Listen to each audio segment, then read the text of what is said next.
Tassel on the right hand side, please. Right hand side.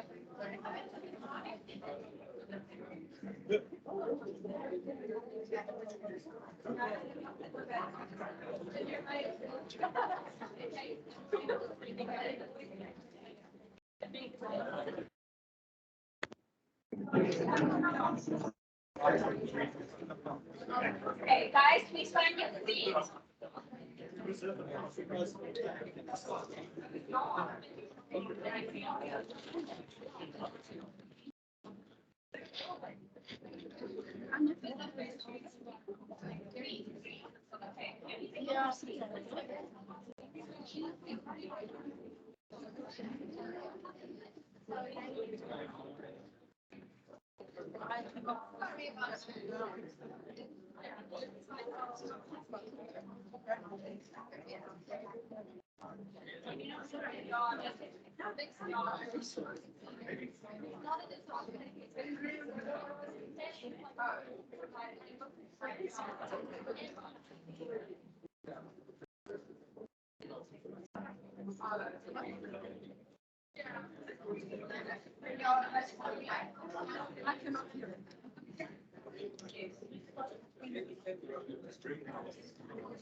What are we looking for?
So is the Guys, if your name isn't there, find where you fit alphabetically. After that, people will be able to find your name in the others, and then we'll just move up.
Good afternoon, ladies and gentlemen. Please find your seats. And then please stand up for the processional.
I'm happy to have you stand in my ceremony, but you're also welcome to sit.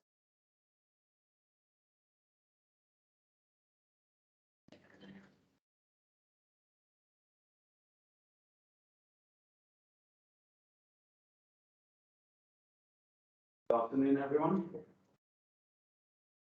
For those of you who don't know, I'm Ivor Templer, Head of Academic Planning.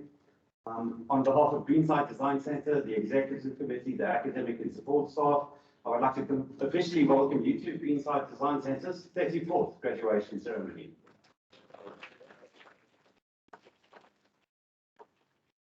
But while aren't these still unusual times? Okay, it's our 31st graduation ceremony, so that's quite a number of them. Our second hybrid graduation ceremony, spurred on by events in the last 2 years. So there are screens. We have at least one of our guests joining us online. So welcome properly to those of you here physically in the building, with us in the flesh, and to those of us joining online as pixels and all avatars. We're very happy to have you again. It's also, last year we didn't have a full official graduation ceremony. The results of lockdown and COVID meant that we had a very streamlined and abridged version. So this, I think, for all of us is something of a welcome back to normality, insofar as the world is still normal. And because the world isn't quite 100% normal, there are some kind of changes to the order of events as a graduation ceremony would normally play out. Normally, I introduce the guest speakers and Des gives an opening address, and then we move into the guest speakers. But our guest speakers, one of them is here, and I'll introduce him shortly, but the other is from Canada, who is about 10 hours behind in time. So I don't think he's woken up yet. So I'm going to read out his, introduce him while he's possibly asleep. And he'll join us at approximately 5:30 his time. So this new world that we live in kind of allows us to cross time and space, but it has implications for Canadians. So let me move on to our guest speakers. So first I'd like to introduce Leon Smallberger. He'll provide a closing talk. Leon is the Group CEO for the Academic Institute of Excellence, the AIE. And the AIE acquired GDC in 2018, just prior to the kind of emergence of phrases like the new normal. But, you know, this amalgamation has been an outstanding amalgamation of educational brands, and the AIE kind of has in its stable some of South Africa's leading educational institutes, and we are now happy to be part of that stable. The AIE, amongst other things, is known for their innovation and their innovative approach to quality education, their focus on excellence in delivery, and a modern technological approach to TNL, which, let's be honest, has served us well in these kind of past 2 years. Yeah, and they're a family of proud bands, people and students, and you are now kind of welcomed into that family of alumni. Okay, and GDC is very happy to belong to the AIE extended family and to have survived the last 2 years together. Okay, we believe our continued expertise in design education will greatly contribute toward expanding both our brands and our product offerings for the benefit of our staff, students, and society at large, because we're not always modest. And in this respect, we've made some significant strides in the past 2 years. Amongst other things, all of our programs, our 7 kind of programs, the high certificate through to the honours programs, have now all been accredited for online education. Some of you are fully taking advantage of that. And there is much more on the horizon. Some of you will see us in the not too distant future in the flesh in other locations in South Africa, and also with the whole kind of bouquet of other creative and design-oriented disciplines. So we really are on the up and up, and we're very happy that you have tagged along with us, because it will serve you well in your future endeavors. So thank you for coming. I would also like to welcome Jonathan. Is there a way that I can find out whether or not Jonathan is actually online? Or is he still fast asleep? Okay, which is fair enough. No, okay, so I think he's still fast asleep, because according to my maths, There would be. yeah, I get it back now. 1 minus 10 hours is 30. Okay, so it's okay. He's going to miss his own introduction, but he'll come sleepy-eyed. He's a very talkative person, so he's probably going to kind of be at least suitably mellow for a graduation ceremony. Okay, so Jonathan brings a wealth of creative leadership and systems thinking experience, having supported numerous organizations in effectively navigating growth while remaining true to their core values and culture. An expert in capacity building has enabled organizations to work collaboratively to achieve their strategic vision by developing, implementing, and sharing his experience within curricular design, advisory committees, best practice ethics, and facilitated engagement. Jonathan is currently focusing his experience and commitments to the 7 Squamish Nation in his role as Chief of Staff. If someone remembers, we can ask Jonathan to pronounce those indigenous names. I can't. But he's brought a Chief of Staff. He works closely with Council and across departments to provide strategic oversight and leadership in the areas of project management, communications, governance, and Council administrative support.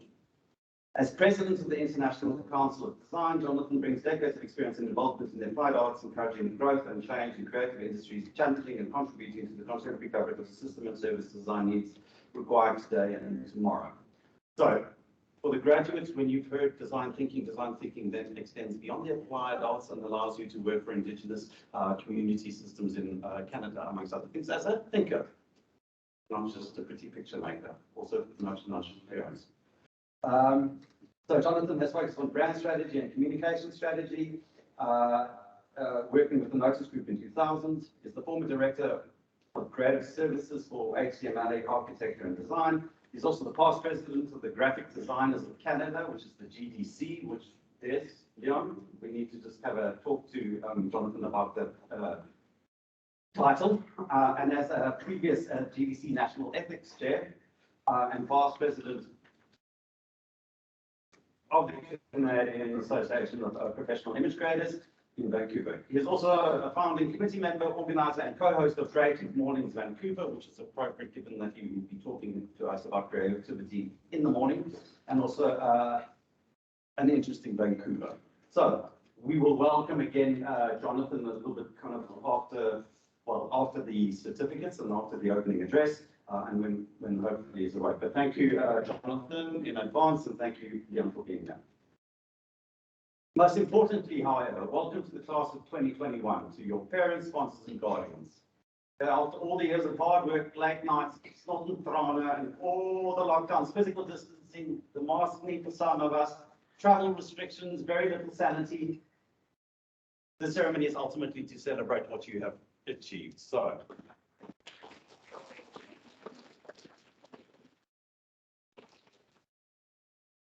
and it's been a difficult couple of years, okay? Maybe 1 year ordinary and then 2 years anything but. So let me tell you, you've overcome, and we're really proud, and you've done and overcome with honors, and we salute you for that. It's not been easy, and yet here you are. And hopefully today is also a celebration of how we are one, and how physical distancing is not social distancing. We might be physically distanced, but we are always together as one. And as together, we have overcome some of these outrageous odds. So again, this is to celebrate what you have achieved over the last couple of hectic years.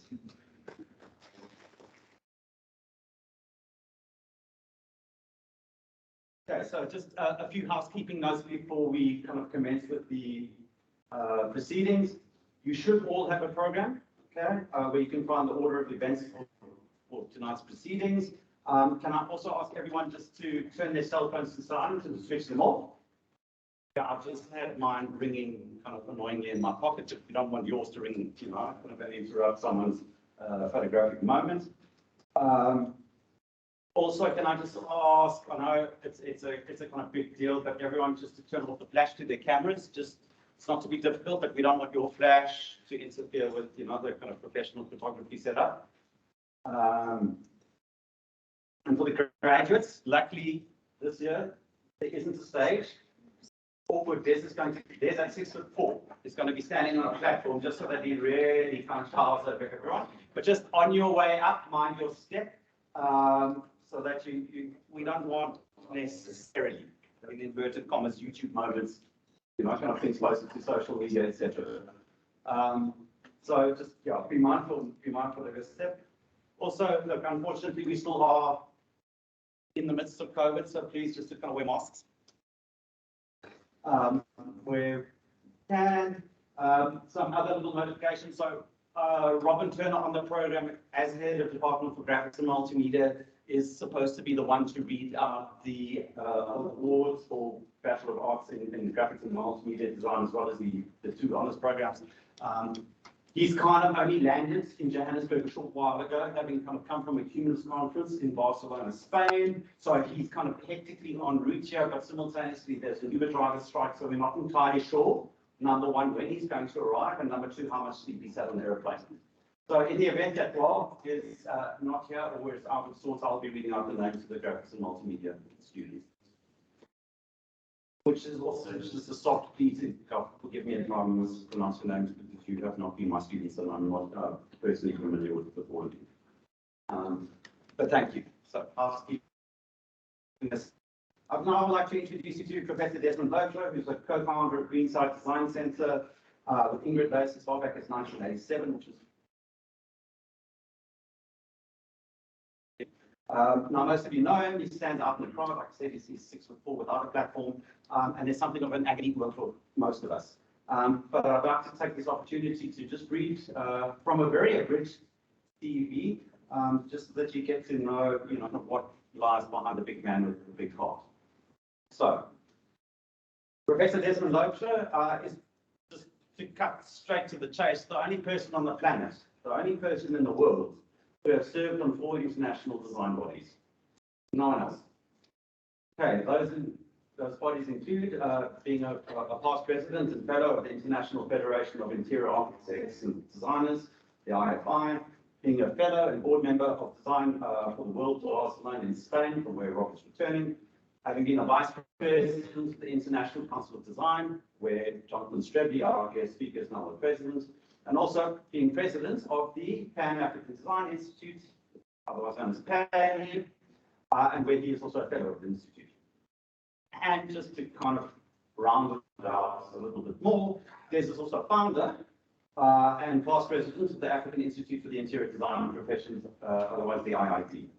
Okay, he has recently been appointed to the advisory board of African Design Matters, an organization set up to promote exchange of creative ideas throughout Africa and put African design at the forefront of design on the continent, as well as lobby organizations like the African Union to recognize design as a game changer. Amongst other things, he has presented papers, served on panels, and conducted design workshops in, well, basically on every continent in the world, including countries on those continents such as the USA, Mexico, Brazil, Chile, the UK, Denmark, Sweden, Portugal, Italy, China, Japan, Taiwan, Korea, Australia, Singapore, Malaysia, Indonesia, Ghana, Botswana, and of course South Africa. So he's been through several passports, okay, in service of design and design education. He's also been a juror for many design competitions, both internationally and locally. And his latest listing here is part of the DTI, the Department of Trade and Industry judging panel for the furniture design, and helping him to write the briefs of the annual competition. He is still, because he has a day job, currently president and currently CEO of Greenside Design Center, a world-renowned design education institution, as you all well know, in Johannesburg, South Africa, although not to be limited now with the advent of online accreditation, not to be limited to South Africa, or at least Joburg, all over the world. But he is then also a co-founder of GDC, as I said, way back in 1987. So with that, I would like to welcome Des to give the opening address.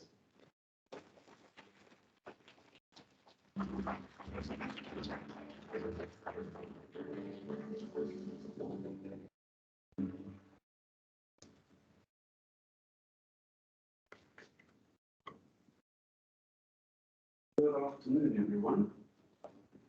And especially good afternoon to the graduates. I was just thinking when I was talking about Greenside being founded 35 years ago, I turned 70 this year. So that is half of my life has been spent promoting design in South Africa, and a lot more because before that I was at the Technicon before it became UJ. But half of my life I've spent dedicated to actually promoting design across the world, but especially in South Africa and especially for GDC. So I would actually just like the graduates to stand at this point, because I would like you to actually turn around and turn to your side and thank your sponsors, your parents, and all of those people that have actually given you this opportunity to be here today. Because without them, we would not be here. And I would also like to thank the lecturers, because there's always a big thing about students, you know, is that when they're terrible, it's because they've had bad lecturers. And when they're brilliant, it's because they're brilliant. So I would like to thank the lecturers as well, and your parents. So if you wouldn't mind standing and just giving them a little bit of an ovation. Thank you.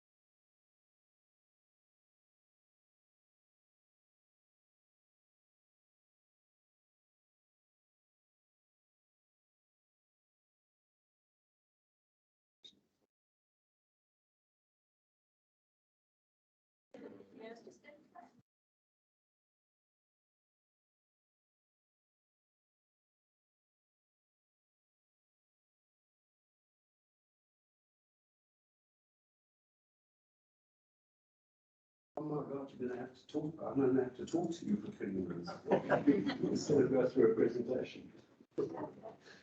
I don't know what happened to it, but it's not there. So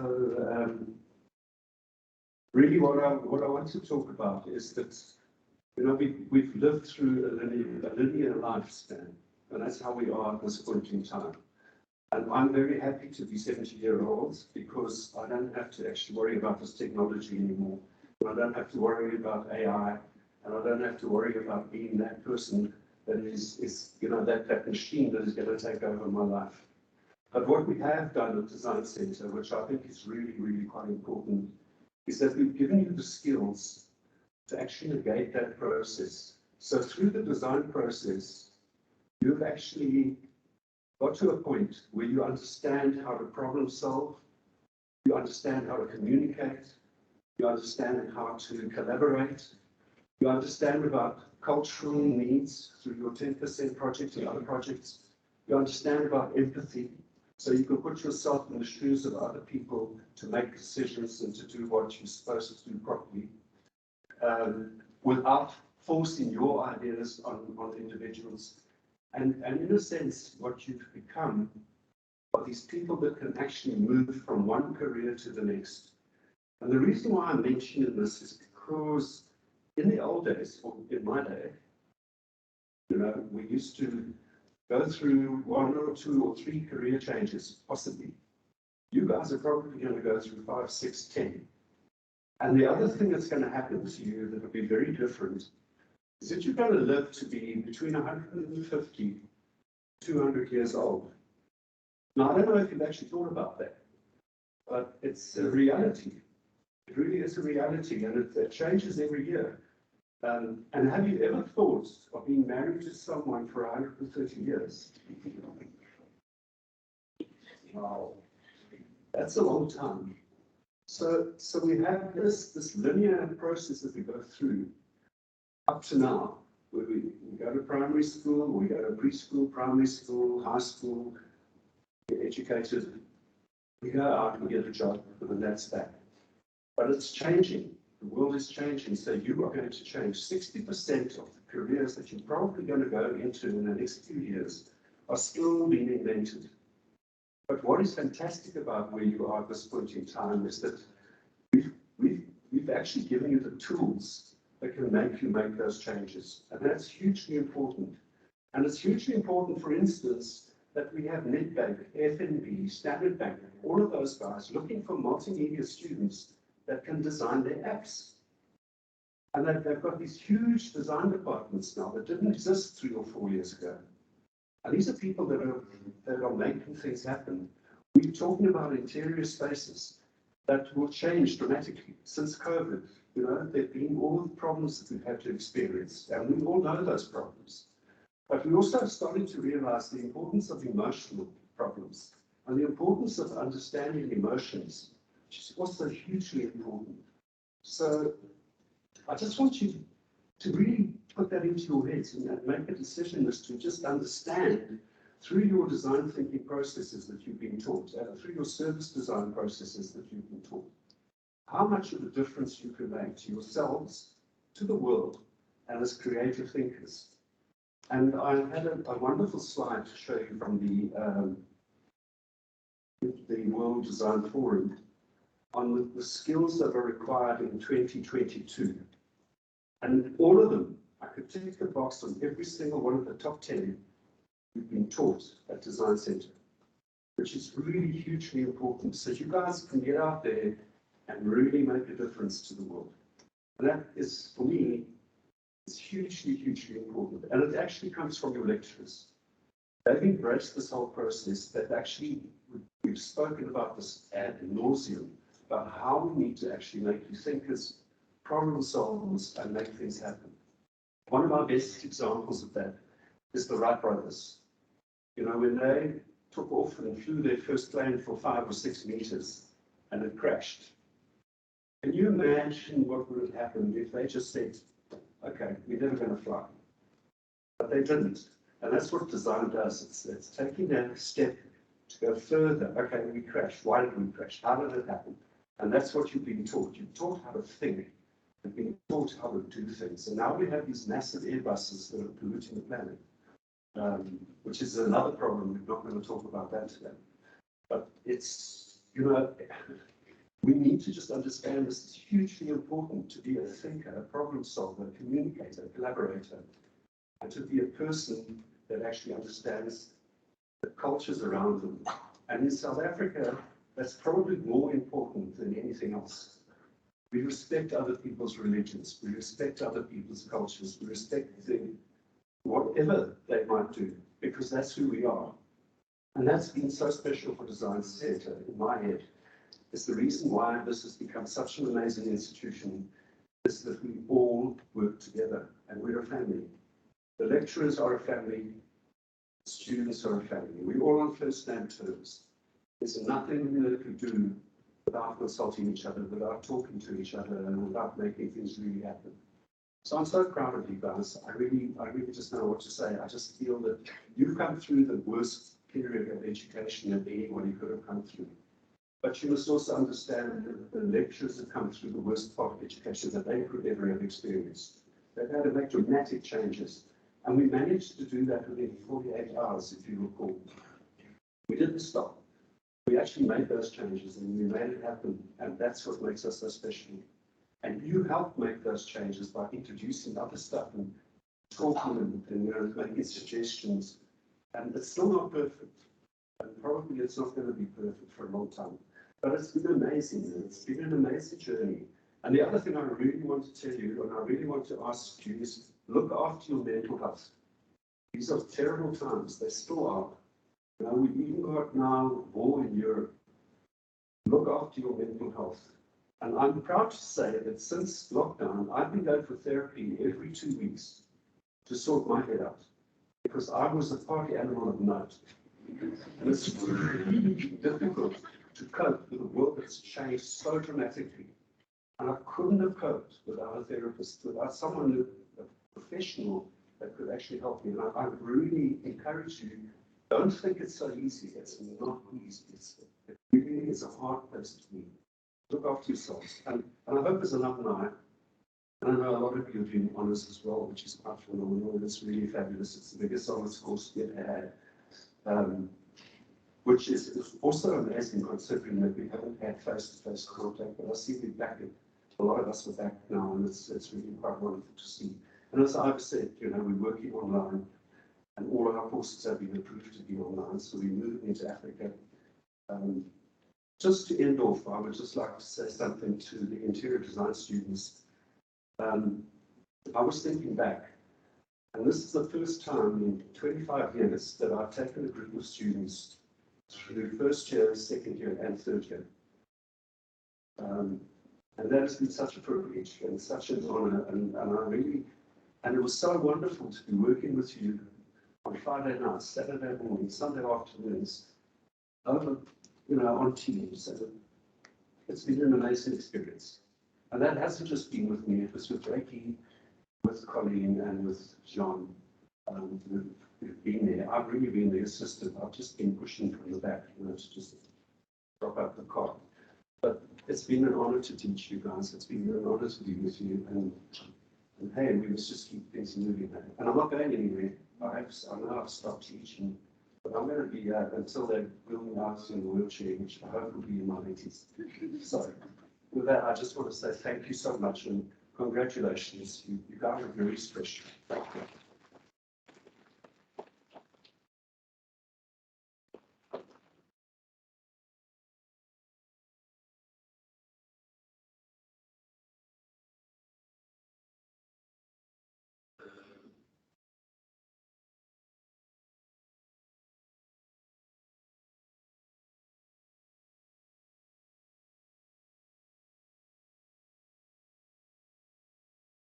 Thank you, Des. What Des didn't mention, but by implication, this being our 34th graduation ceremony, it's also our 35th birthday year. And in kind of commemoration of that, and in celebration of, you know, the value of design, just to let you know, we will have and be launching a series called 35, which is where we are going to be inviting our, in large part, very successful alumni to give presentations to the world at large, 30 minutes talk, 5 minutes feedback, and very shortly you shall be one of those alumni called back to celebrate GDC's ongoing future. So some of the students in particular might recognize the alteration to the logo. Okay, that being said, we're going to move on to, I suppose, the real reason why most of you are here. After having kind of qualified to receive your certificate. So I will call upon Rep to come and call out the names for the awards. Students to give the correct name, I believe, on kind of, so that Rep can call that out, and to kind of move on to Des to get your awarded to you formally, and then to Irene who will give your certificate. And please just return to your seats in order. Rhett, after the awarding of the certificates, would you call on Marina as HOD of Interior Design, and then Marina to call on me as Robin Turner, Head of Graphics and Multimedia Design, in my fancy dressing. Okay, so Rhett, thank you. Yes, one thing I didn't mention is that you've noticed I have a haircut. That's because he's just been released from prison.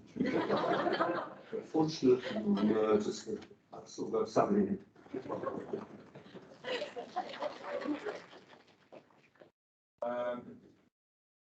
Good afternoon, everyone. I think this is quite an interesting occasion. Probably the most nervous I can be throughout the whole year. I love speaking in front of lots of people. But in this particular occasion, it's the very first time I would have pronounced somebody's surname. Because we are on that kind of first term, sometimes even nickname basis, like Cat instead of Katlego. So I'm very happy to announce graduation of these guys in the higher certificate program.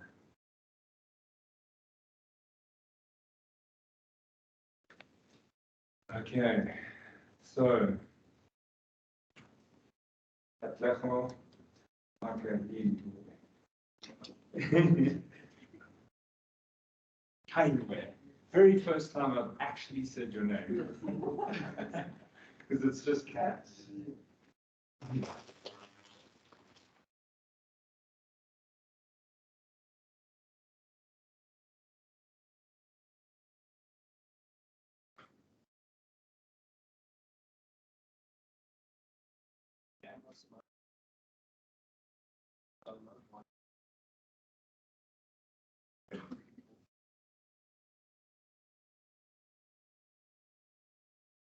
Thanks.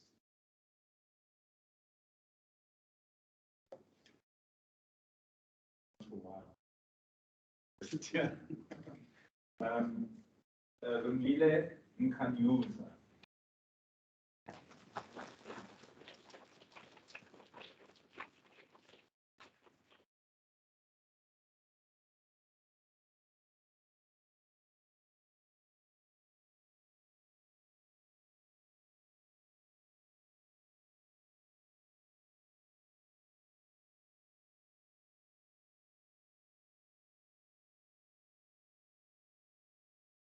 Hi, and dark.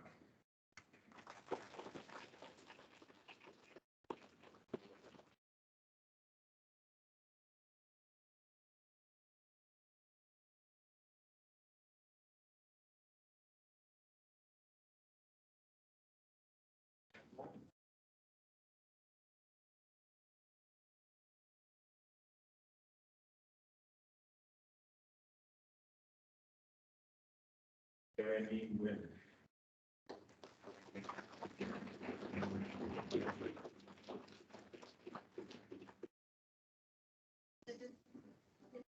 Okay, so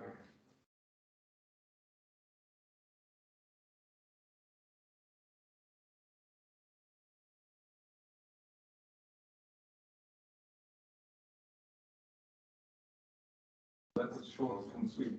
There's a lot of, there'll be a lot more of that next year, about 200 more students next year in this particular discipline because we've launched a whole new bunch of high certificate programs. So now I want to introduce Marina, who will be graduating the BA Interior Design program.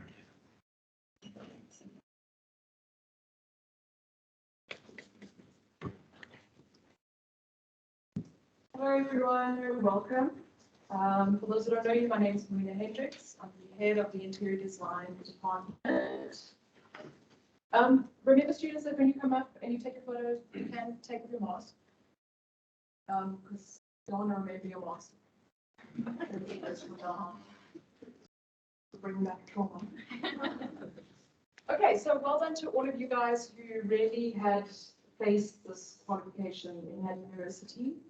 I have a lot of respect for obviously the students who've been working through COVID because of what you've had to face just on top of also studying and completing your qualification. Okay, so we've got quite a few names to go through, so I might go a little bit faster. Okay, so first up we have Rafaela Bertaco.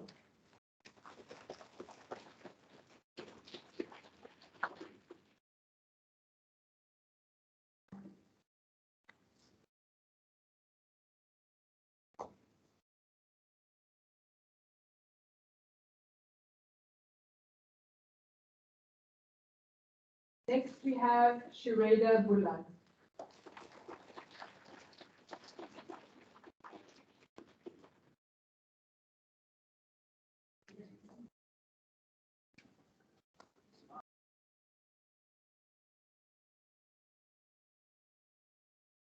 Next up, Samantha Shikutu.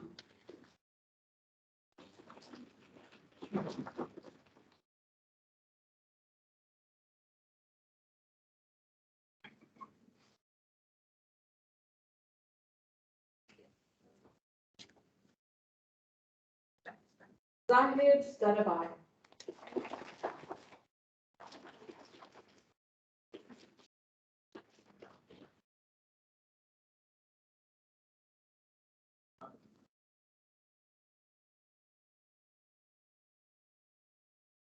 Riyad Franks.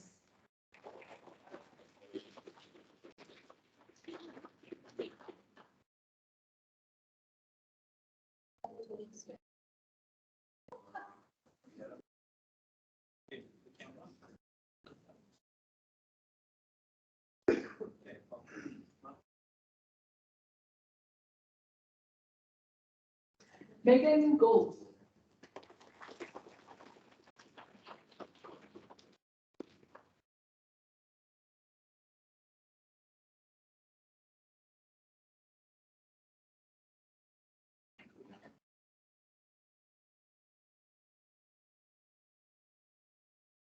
Marissa Grimsel.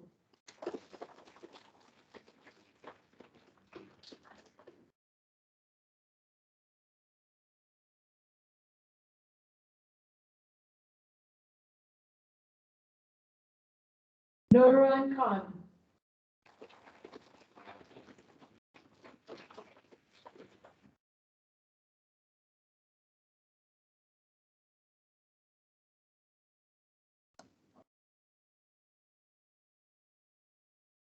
Makatsi Leboho.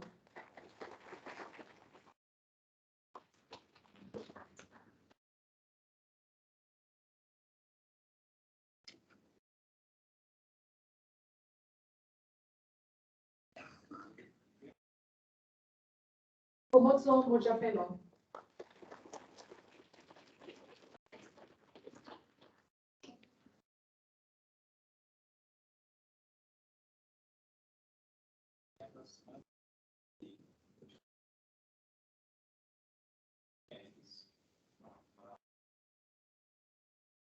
Shazia Motala.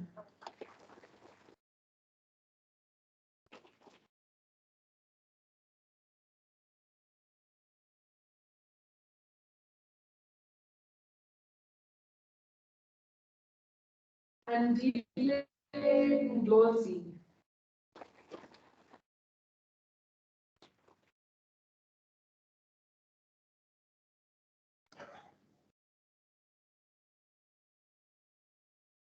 Mongezi Ndongeni.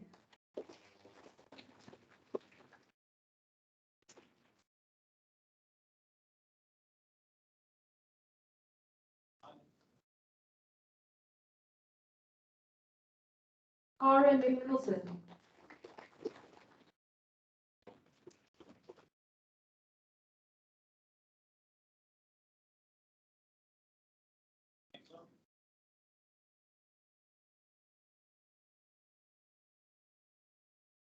Murray Nocton Smith.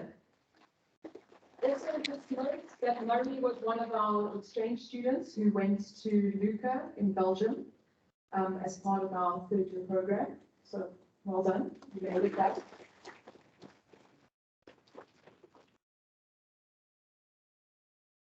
Radia Omar.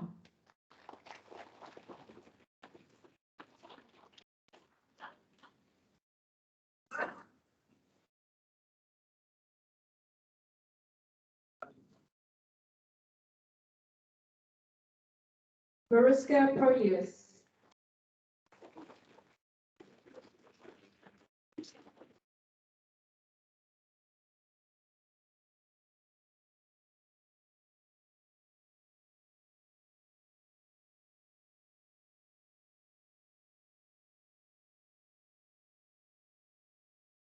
Mishka Rambaran.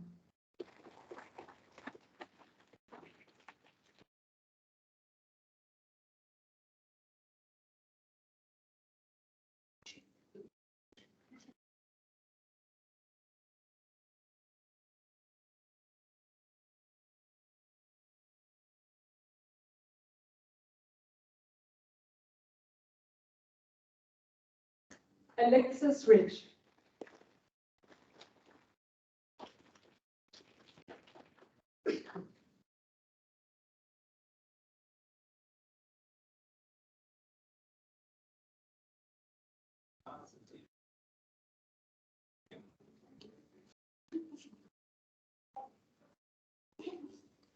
Mandika Satyadev.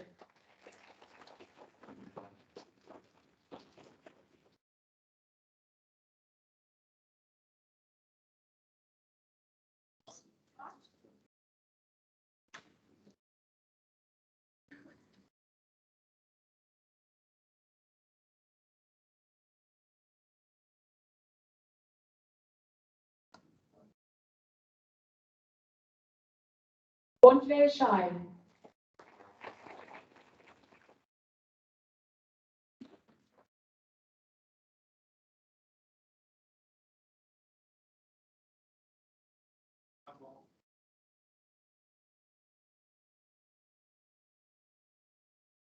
Tita Vile Tikana.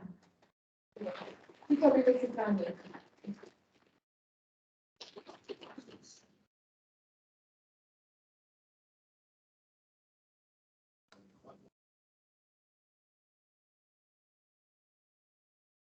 Michaela Stollard.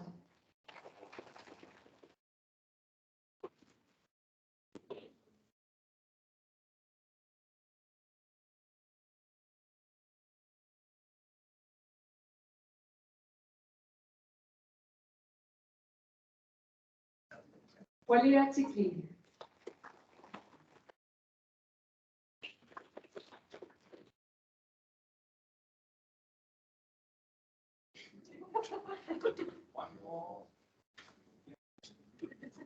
Nicole Fillion.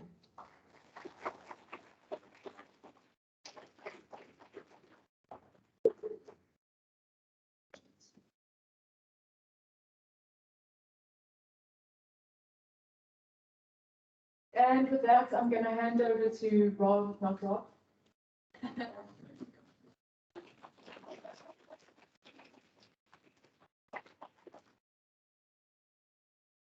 If I see Rob, I'll pull him out. So, very happy to call out the awards for first graphic design, followed then by multimedia design for the 2 bachelor's programs.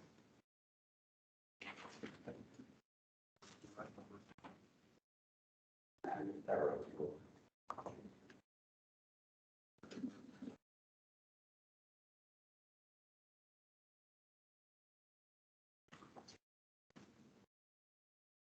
There we go. First we have Nicholas Augustus.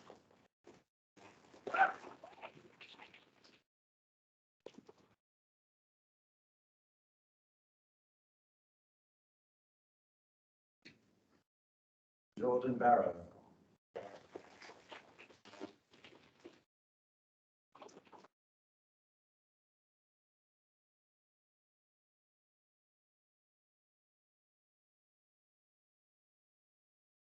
Ron Bloomberg.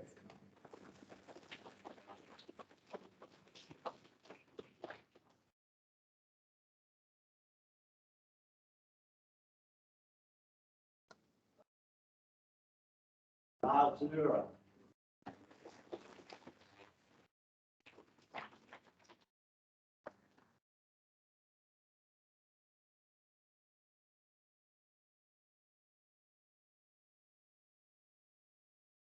Andre Glade.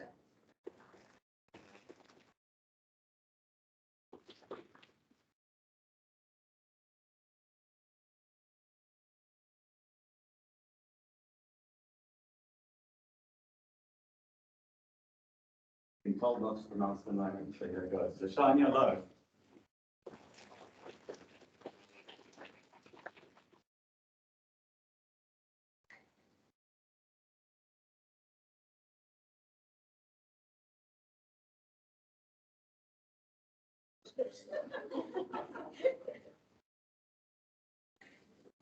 Tamsin Maddox.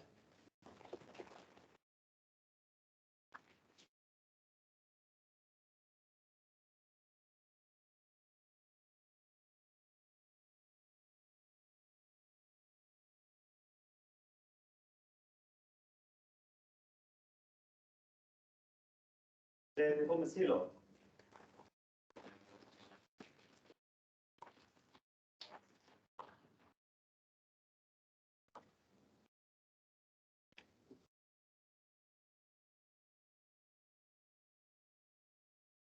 Malokete Makuam.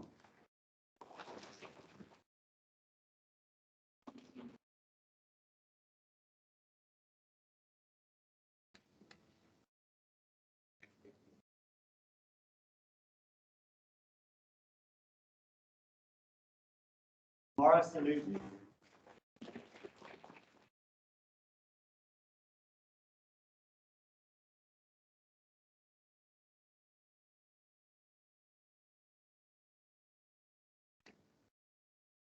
Amisha Sampir.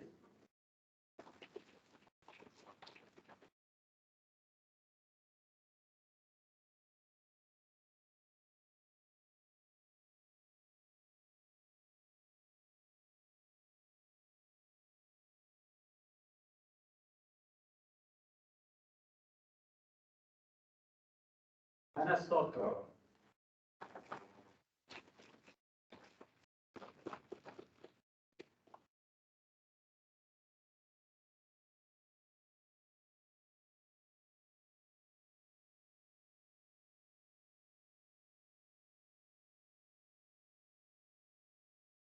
Tanya Yoro.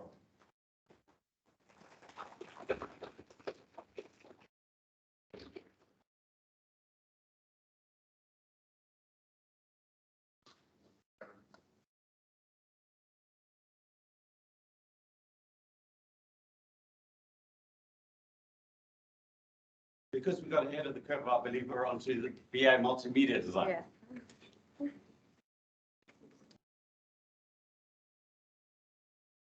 Caitlin Conway.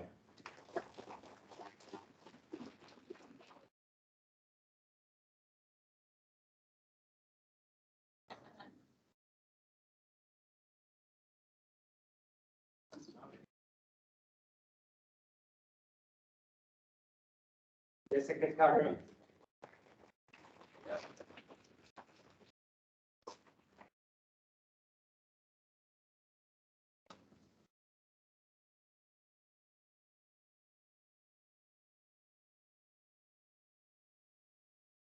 Casey Donne.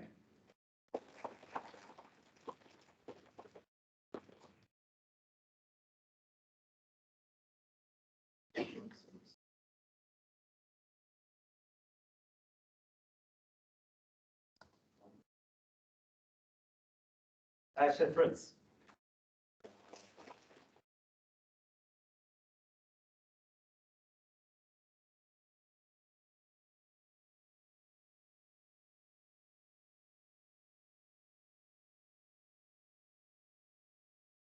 Jethro Myler.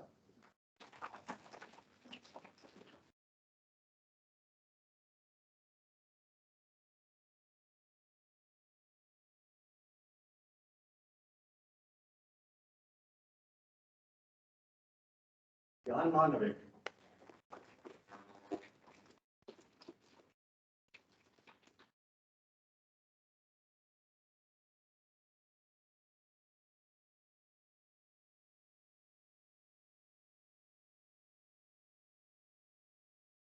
Arifa Mia.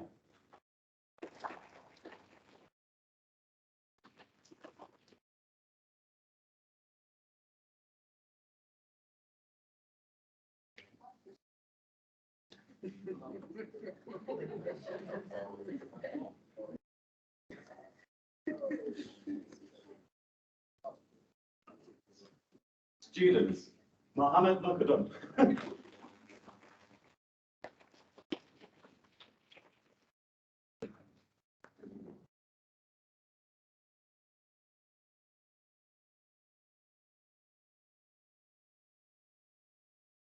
Houston Pillay.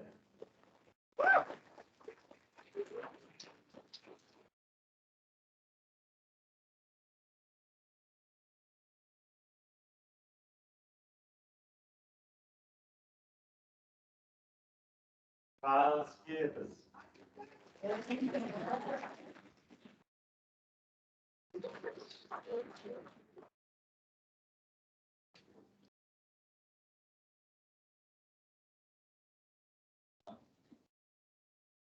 Yes, Doc.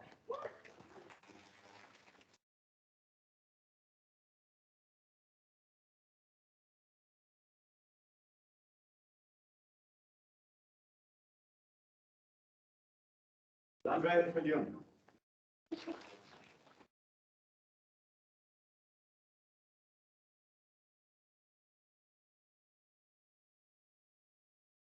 Nadine, oopsie, sorry. Custom multimedia department, I give you it in code. Nadine Vessels.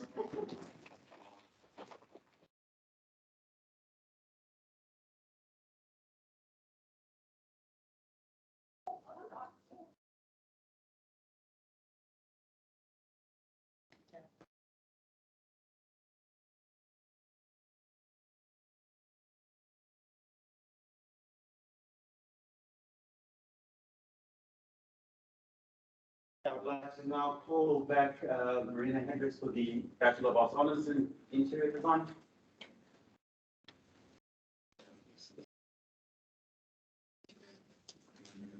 This group is special for me because they are my first honours, my second honours group that I taught. But even during our lockdown, they often would come and hang out with us, me and Carl. When I was doing my postgrad, my lecturer said to me, if you can survive a postgrad, you can survive a real test of character. So you guys have tested your character and you survived, so well done. Criminal opera.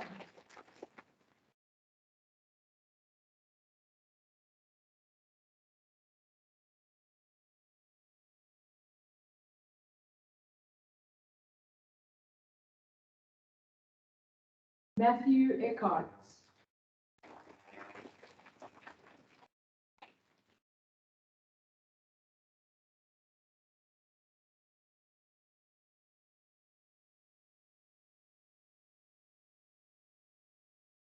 Kevin Rossi.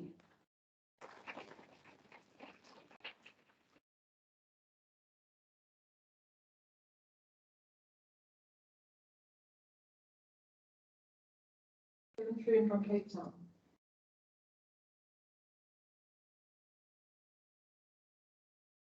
And Fabio Zaki.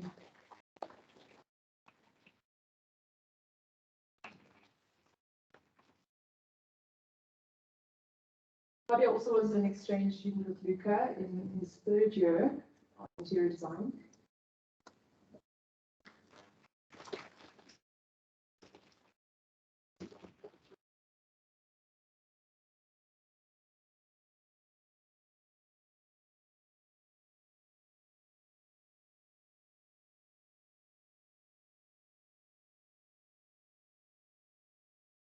Marina was getting in on the action. They wanted to build out the graphics and multimedia honor students. I'm aware also that there was either a graphics or multimedia student also went to Luca. I don't unfortunately remember who you may have been, so just lightly whisper in my ear when you kind of get here, and I will give you the recognition as well. I'm also going to ask, is there a way that we can politely phone Canada and ask if maybe our guest speaker is up and ready at it a little bit early? Yeah,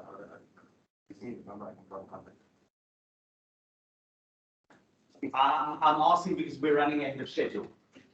And I'd rather wake him up than let you listen to me for an hour and a half. It's doable. I'm an academic. I've been doing it for years. Between Des and myself, we can tag team. Kind of ish keep you entertained. Kind of ish put you to sleep, but I'd rather see if we can maybe get Jonathan online a little bit earlier. In the event that we can't, we'll just move on to some of the other certificates. And instead of Leon maybe having the last word, he'll have the second last word. But then we'll move on to the Bachelor of Arts in Visual Communication. Just for those of you who are confused, we start with a BA in Graphic Design, but because when we wrote the program, it was assigned to a different category within the world of the CHE and the HET and all of those acronyms you don't really need to know about. But Bachelor of Arts in Visual Communication.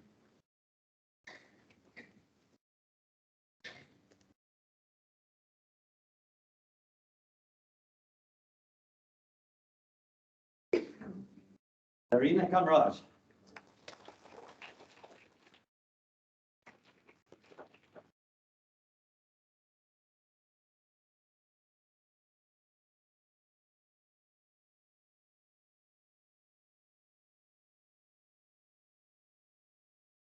Welcome to education. You can see that there are 2 students, but attendance is poor. Okay, to Bachelor of Arts Honours in Multimedia Design.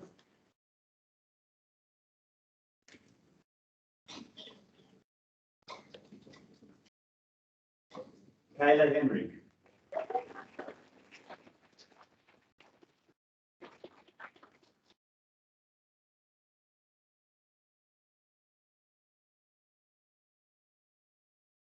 Keenan Lowe.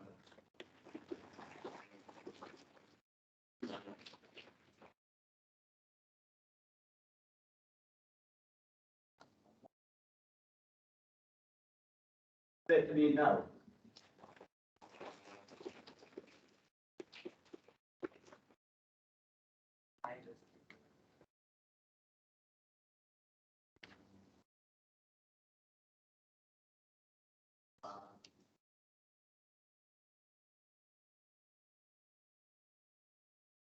Akil Saluji.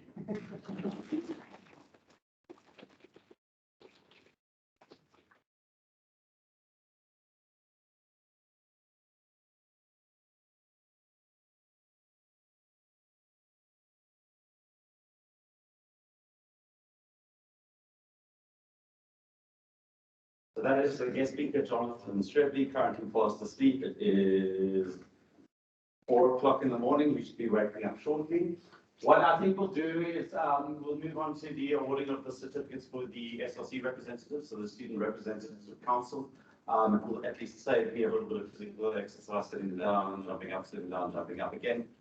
So we'll call those awards out. This is the first time I think that we've actually had some kind of recognition for the SLC.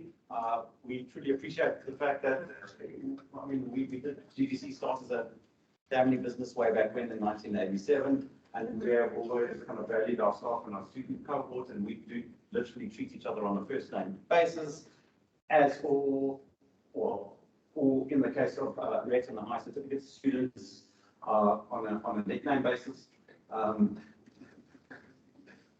But in line with that kind of notion of family and kind of close personal relationships, between our staff and student bodies, we do really appreciate the work that the SLC have done. And this year has been, or the last 2 years have been especially challenging. I, for one, have my excuses are bad with names because I've been teaching for 20 odd years, so all of the names that were able to be filled in my head, that space is not taken. But it's been especially challenging, kind of over the last couple of years, seeing everyone with masks on. Not being able to kind of make that visual connection, and all of us are visual people, really, in the design world, not being able to make that real visual connection with the person behind the mask. And in that context, I think the SLC has stood up and stood out and kind of been with us and helped, kind of communicate some of the kind of action that's happening on the ground through to us. So we do appreciate it. This is at least a small recognition of the value that you have contributed to GDC as a whole. So I don't see a line of SLC reps. Okay, they stand up and come. Okay, so Jan Manovic, I'm going to read off the order there, and hopefully you guys, having kind of got several years of education under your belt, can rearrange yourself in something that approximates the alphabetical order. Jan Manovic.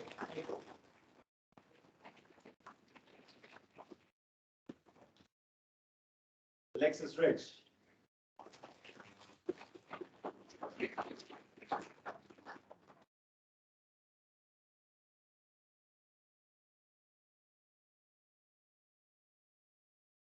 You come there and you get that thing that you didn't know that you were getting.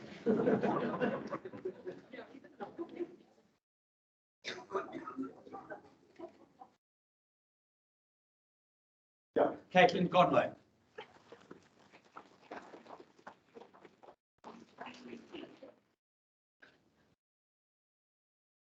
Leah Tickley.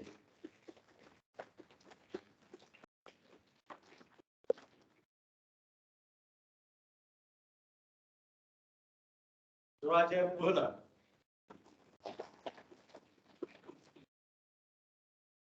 Mishka Rambaran.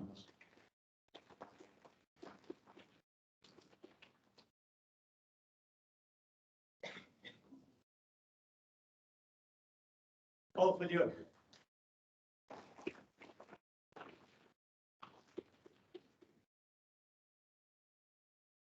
Nuran Khan.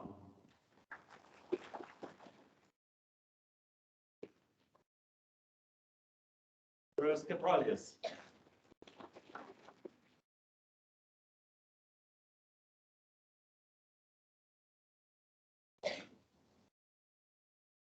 And thank you very much to the SLC. And I'm sorry, I'm getting tangled up. You'll get used to this very shortly. Thank you very much to the SLC. If the SLC has not been elected, I would like at least the kind of high certificate students amongst us within this graduation ceremony to kind of put their hands up if they've stayed with us for the bachelors. We do kind of really value the SLC's participation in our kind of organization. With that, I'm going to put Leon on the spot and ask Leon to just come in with the second last word as opposed to the last word, and then Des to come in with the last word.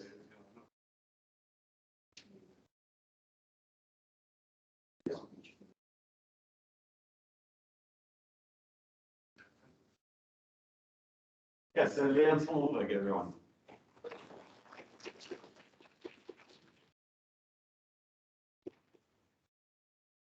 Thank you, Norbert. I think good afternoon, everybody, especially the graduates, the guests, all the plus ones, the sponsors, everybody here, everybody online. It is my privilege to extend congratulations to all of you sitting here.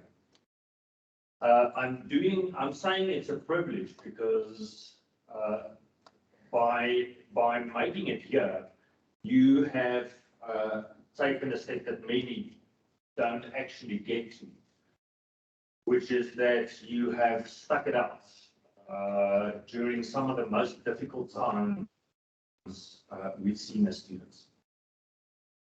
You feel that you have the determination to get here, and that is a characteristic that will serve you very well in what is the next step for you guys.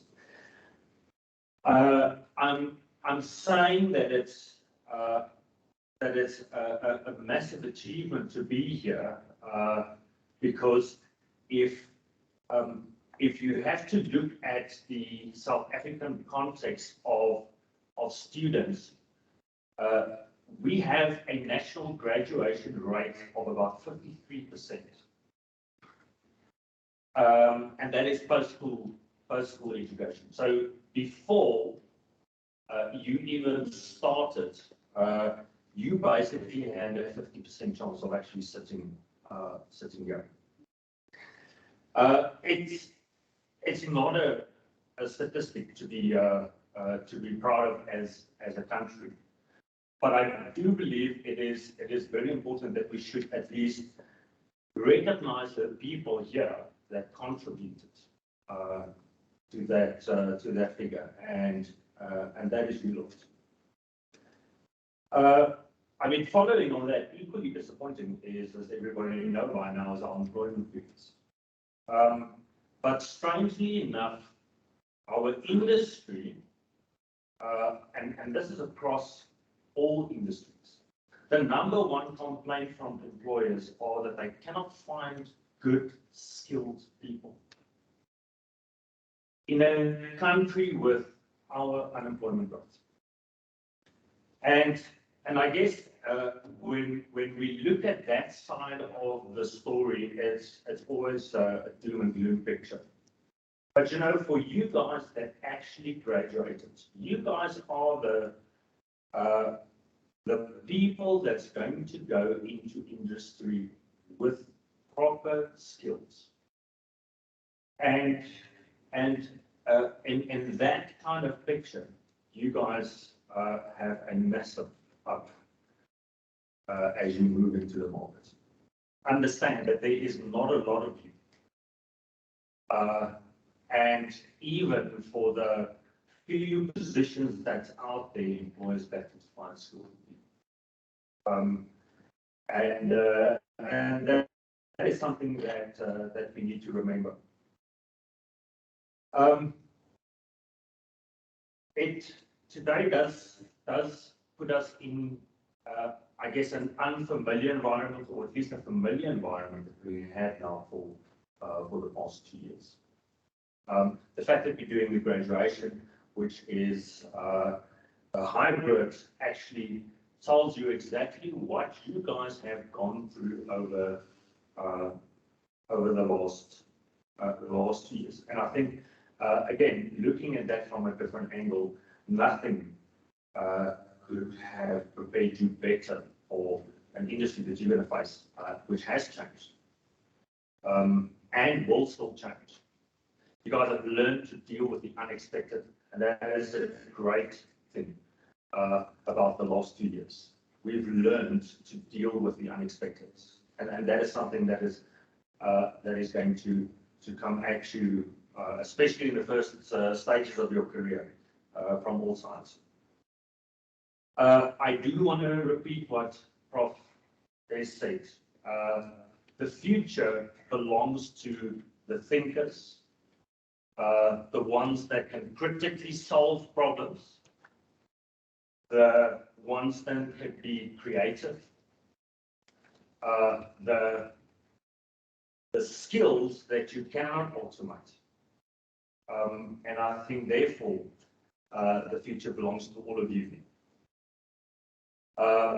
And we thank you for choosing GDC as that institute, an institute that really emphasizes that backbone in everything that they do.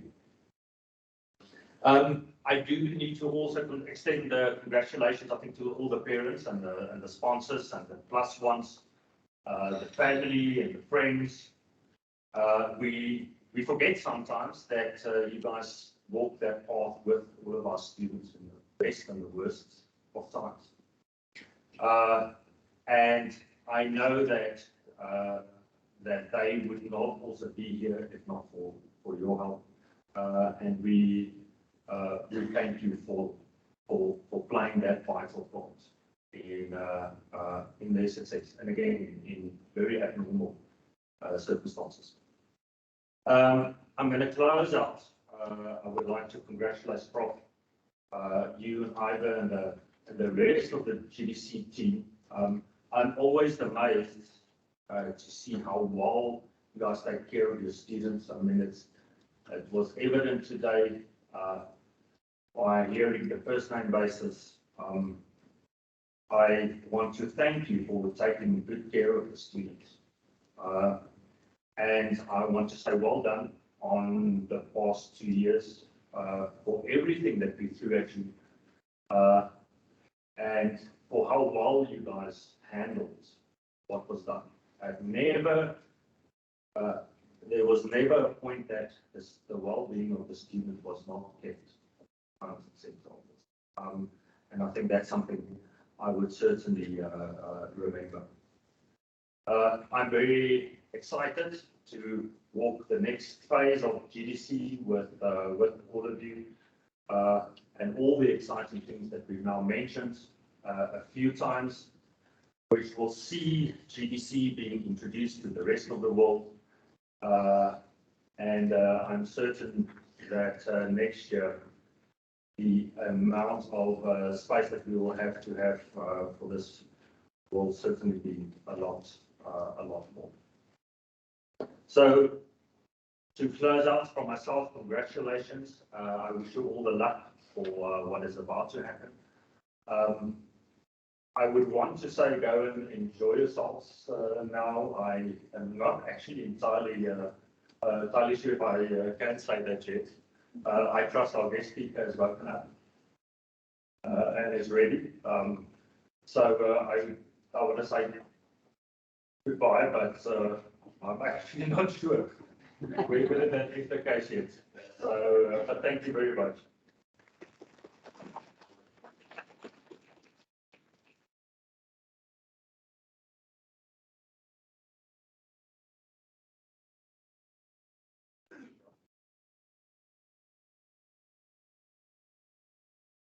So we are running ahead of schedule. Is this connected to Teams? Okay. We are running ahead of schedule. There is the option to celebrate and then have a recording of Jonathan, both of you guys separately. But I think that would be a missed opportunity. I've had the pleasure of meeting Jonathan way back when in 2015, 2016 in Pasadena at the Art Center for Negative Conference. He's a real live wire. You won't appear that way when you first see him, but he conceals some, shall we call it, reprobate past behavior, or at least designedly on the edge behavior. So I don't want you guys to miss out on that. So like I said, I'm an academic, I can speak. Right? So what I'm going to do is give your parents a lecture. Yeah? On the real value of what it is that you guys have been through. Okay, and on the value of design thinking. Okay, you guys have heard it a lot, right? But your parents think you make pretty pictures to some degree, right? Okay, so let's try and disabuse them of that reality and make them kind of at least accept that what you guys have learned is actually the future of the world. So now, because we have access to technology,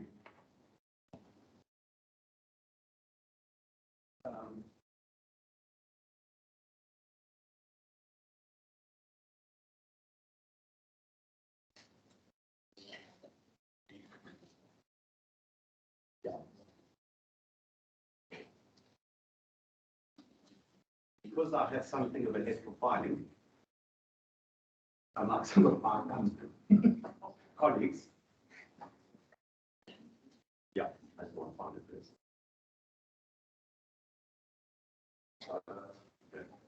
Sorry, what from that?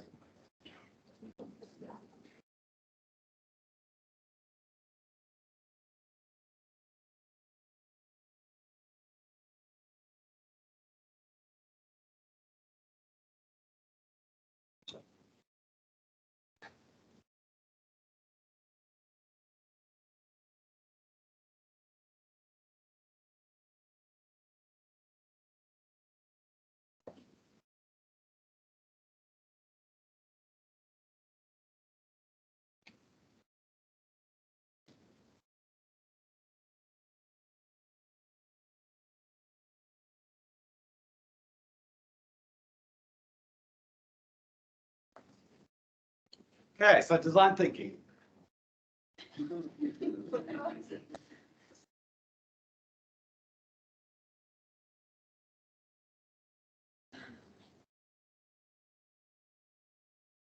For the benefit of the parents, you didn't think you were getting an extra graduation, but there you go.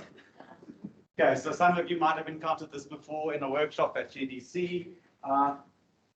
But I'm really just going to reinforce, and I think Jonathan will probably come through with that. His bio was written very much as if he didn't sound like he was a designer.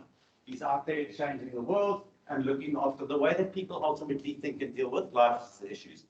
So when we train designers, design is often looked at problematically by lay people in two particular ways.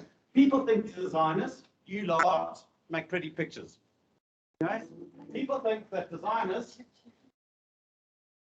are a cosmetic add-on or produce a cosmetic add-on to something that is inherently more valuable. That is not the case. Okay.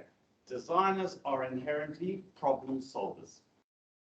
And the skills that you have learned while making pretty pictures, it's not like underselling. You guys can make pretty pictures, but you can make meaningful pretty pictures that solve an issue, whether it's a communication issue, a spatial issue.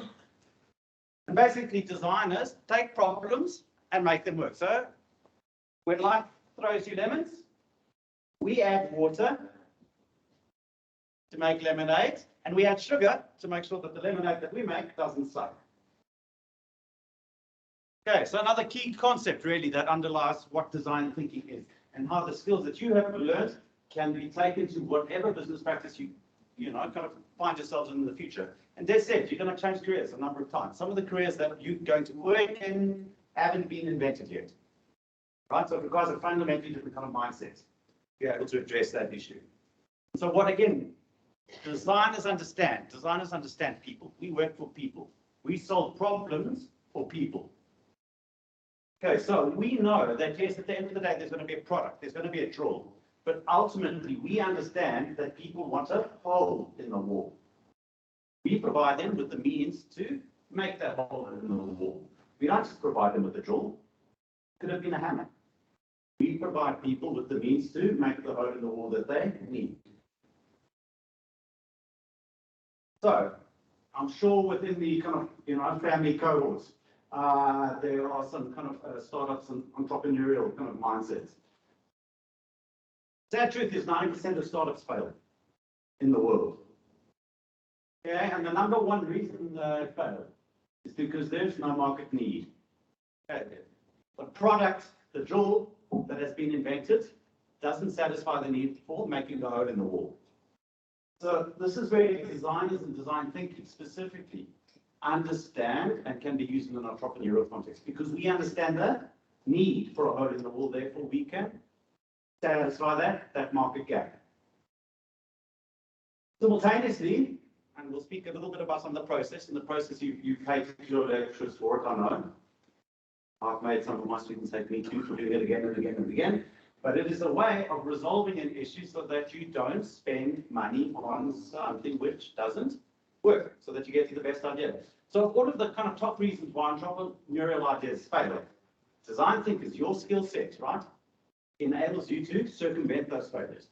And again, the number one reason why startups or products succeed is because there is that fitness for purpose. There is that recognition, first and foremost, that you are solving the need to make a hole in the wall. So you're solving that need to make a hole in the wall might take on a different form than a drawing. It might be a corporate identity package. You would have heard Rob speaking about the BBC logo at some point, all of you in your kind of careers, if you're from graphics and multimedia. The power of teams and kind of extra communications. I'll try not to reply. Your product might be a spatial environment that enables people to do something, to live in a particular way. So cautionary tales, okay, for people who don't follow that need. Way back when, in 1999, when Prince was thinking about 1999 and parties like you were just about to go on. Young, sad. The academic stock of 1999, right? Because we listened to Prince way back when. Okay, 1999. Kodak sold 800 million. I don't know how to say that number mathematically, right? But 800 million rolls of film. They made altogether 21,600 million images at a cost of $8,000 million. Big business, if you consider inflation. 2013, so, 14 years later, my maths with me.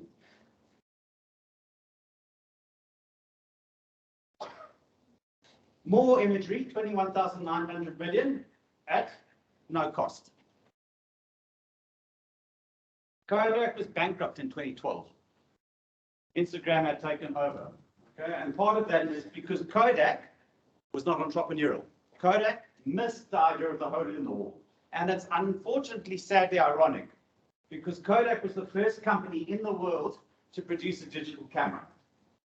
And that happens to be the blue camera, second from the right. So Kodak invented the first blue camera, the first digital camera. So they were creative. Okay, they had that core imaginary power to make something new, but they were not innovative. They didn't know what to do with it because they didn't know what the purpose of sharing film was. And it's ironic because their advertising actually says it. It's called a Kodak moment. You don't share 35mm slides. You share a memory. And had they actually focused on the hole in the wall, had they actually focused on the idea of we're studying a memory, they would have been able to translate and move beyond their fixation with a 35mm film, which is what bankrupted them. So again, as designers, you guys are always taught and have been trained for years, time and time again, to just go back to that person that you're designing for. Because it's not your color preference necessarily that goes onto any kind of piece of communication or into an environment. It's not because you think it looks nice or feels nice. Touches your soul because it has some greater meaning, and that greater meaning is ultimately for the benefit of the people, okay, that you are designing for. One of which is to say that actually, and parents, this is where you can now hold your children to ransom, right? Design thinking is big business. So it's featured, obviously, kind of in these examples as cover articles for Harvard Business Review. Innovation, big business. Businesses like Kodak, who weren't innovative, floundered. Technical companies, companies that produce technicians, okay, have started retrenching technicians in the case of IBM, and employing design thinkers, because their future lies not just in technical capacity and ability to make arguments like computer chips, okay, but in the ability to understand what those will be used for. So big companies are reinventing themselves and employing people that have been trained to think like you. And ultimately, all of that means big business. So the Design Management Institute conducted, done several studies. This one is from 2013 to January 2003. So basically over 10 years, over a decade, they compared what they considered to be design-centric organizations versus the Standard & Poor Index. So the Standard & Poor Index is your kind of top 500. I'm not really an accountant. But the S&P index is a kind of standard grouping of kind of top performing companies. But design-centric companies, in this case, the likes of, as you can see on screen, Apple, Coca-Cola, Ford, IBM, we saw a slide for them earlier. Okay, these are companies that not only design products, but use design thinking within their organization to change the way that the organization behaves. Those companies, over a 10-year period, outperformed the S&P by 228%. That's massive. That's like retire and go on holiday massive for the rest of your life massive. Okay, so again, the way that we think and the way that you guys have been ultimately trained to think counts. So, why do design thinkers use Post-its? Why do I put all my paperwork on the office floor? This is my excuse for, when the bosses walk in, right? Okay, so that we can see stuff. But again, for the parents, and for people less familiar with design, as I mentioned earlier, there are kind of two common misconceptions about design. One is that it's just a cosmetic service. That it just is there to make other things look pretty.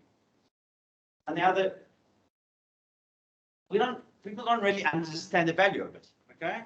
And the value of it is not so much the product that we produce at the end, it's not the drill, albeit that the drill is useful, we need the drill. Okay, but it's the way that we go about doing it. So here is a definition of design. People think of design predominantly as a noun. Design noun is to design a verb, a design noun in order to produce a design noun. Okay, but it's the verb. That second design in the sentence, right, where your strength lies. Your ability to design is your ability to think. So design thinking is a verb. And it is that verb that you have now acquired and you can use outside of your disciplines and in a number of contexts, as I'm sure Jonathan will be able to kind of explain to us shortly. Okay, so from one of the guys, Tim Brown from IDEO, who kind of publicized the term design thinking in the early 2000s. He kind of worked with Hasso Plattner. Frame design thinking is basically, again, that human-centered approach, that approach that understands that people need a hole in the wall. And he posits that real success, real innovation lies at the intersection of three overlapping spheres. People desirability, what people need. Business viability, just like unfortunately money does count and you can't just go and buy the Ferrari when you can't afford it. And can you actually make it? Is it feasible? Okay, so the real sweet spot of innovation lies at that intersection. But as designers, we approach it always through the area of desirability. Because that, again, is how we ensure market need. But what you will also have learned is a whole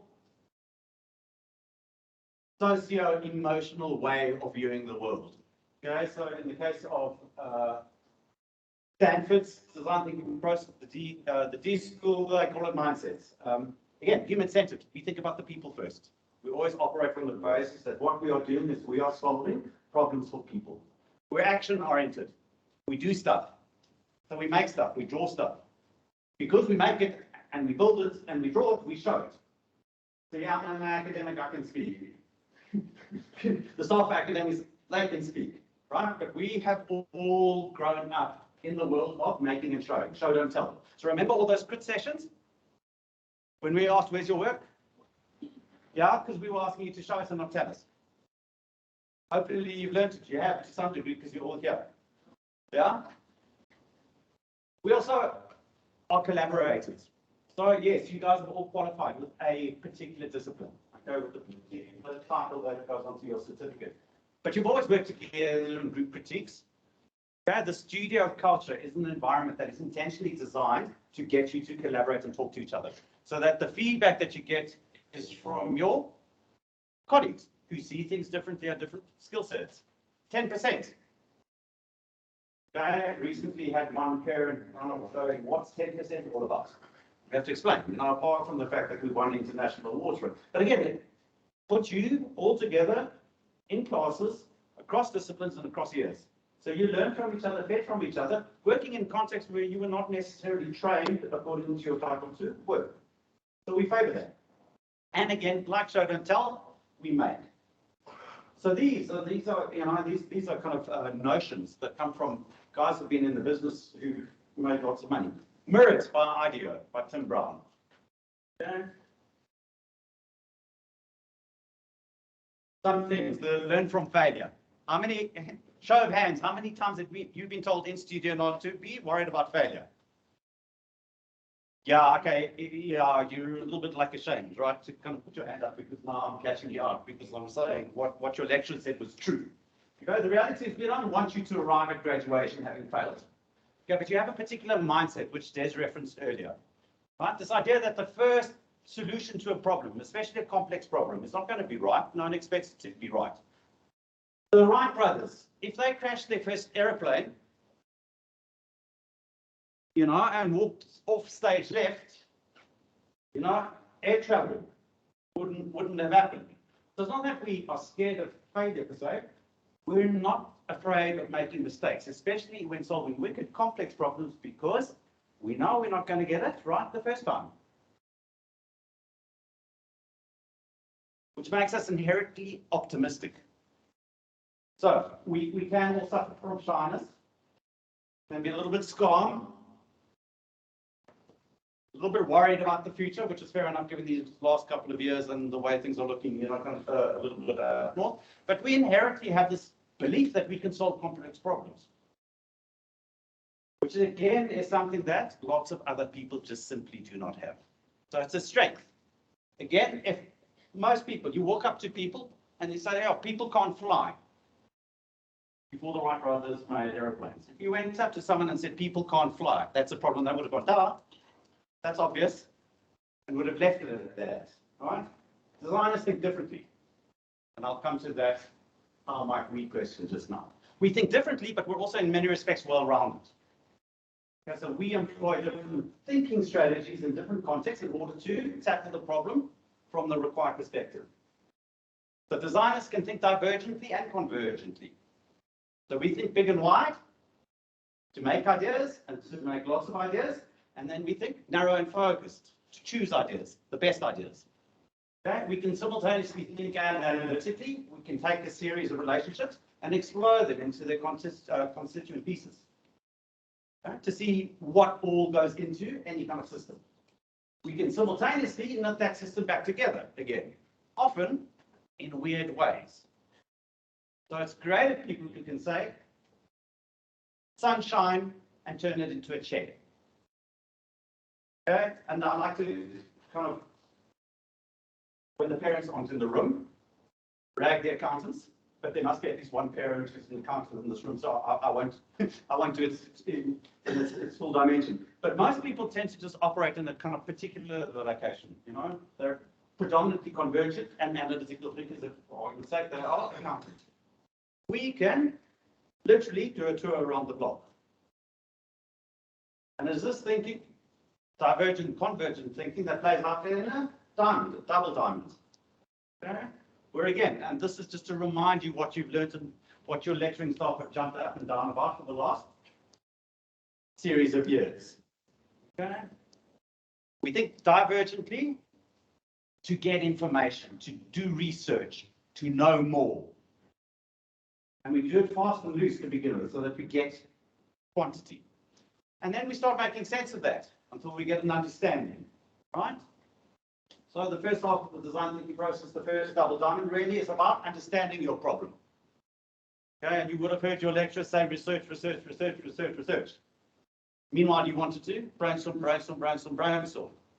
Now the brainstorm comes in phase 3. Again, divergent thinking, where you are challenged always to come up with multiple ideas. How do you know that you've got the best idea Out of all the potential ideas that you can only come up with, one. But then, because you're super duper special, you can think in a non-linear fashion. So you can plot your future like this, and you can work through a problem like that, and then you rewind and do loops and loops and loops and loops to polish and refine. These are all of the things ultimately that you have learned. So in this kind of presentation, right, the mindsets and the thinking techniques that you guys have honed, okay, none of it has been about the technical craft. The fact that you can use Photoshop. You can use Word. Word doesn't make you write essays. Okay, you can now use Photoshop in a way that I can't use Photoshop. Right? But just because you're able to access and or use software does not make you a designer. Does not make you a problem solver. Those are simply tools. So again, what I would like you guys to walk away with, cement it in your heart and in your heads, and for your parents to acknowledge when they take you out for dinner in celebration of you know, your achievements and buy you, how do you pronounce it? What? Fancy champagne, right? It's because you guys have learned how to think and how to be in the world, and in a world where skill sets are changing. Leon was talking about skills shortages. Those skills shortages include people who have creative thinking abilities, who can solve problems, who can be critical and analytical thinkers. The fact that you can recall stuff is meaningless now. I can ask out on Google, the Wicked Witch of Wikipedia, any number of questions. No, stuff that I don't need to remember. So I would like that for you to kind of take away. And I'd like you to convince your parents, and I'd like your parents to acknowledge and your responses that that ultimately is the strength of your education. And there we go. I've talked long enough for Jonathan to come back online.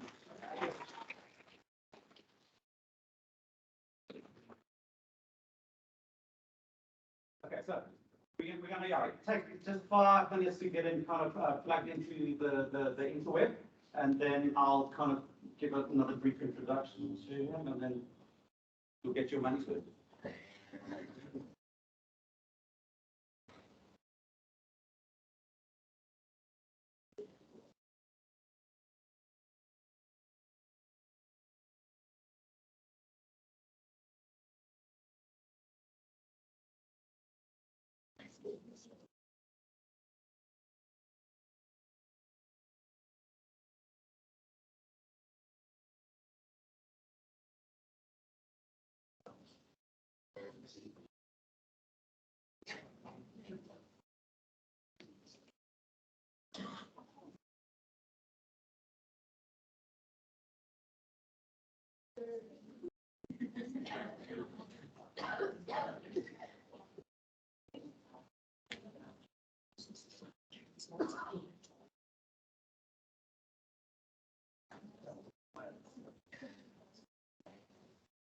When he's London, because he's got to this.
Can you hear me?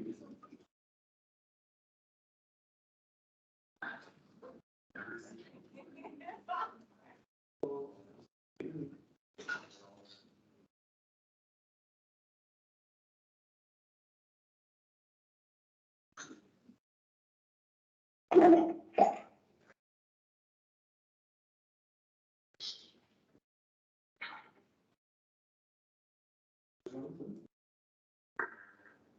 can you hear me okay?